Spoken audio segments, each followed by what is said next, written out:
តតភាពនៅប្រហុកនងបងប្អូននៅតំណប្រហុកនងខាងសំឡូតដូចច្រើនណាពេលងាយឡើងគេមកអង្គុយលេងញ៉ាំអីជុំគ្រួសារមិត្តភក្តិអីចឹង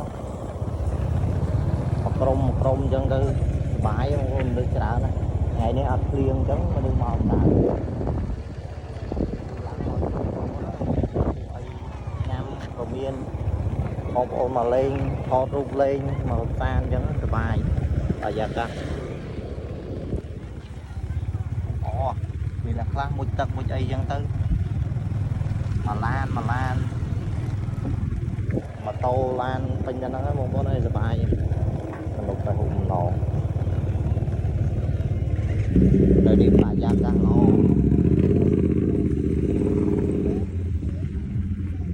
មានជោគមានអីស្រាប់ឲ្យយើងជួលជិះអញ្ចឹងហើយបើទឹកដៃកតុយភ្នែកបងប្អូននំអីអញ្ចឹងបរិយាកាសនេះល្អem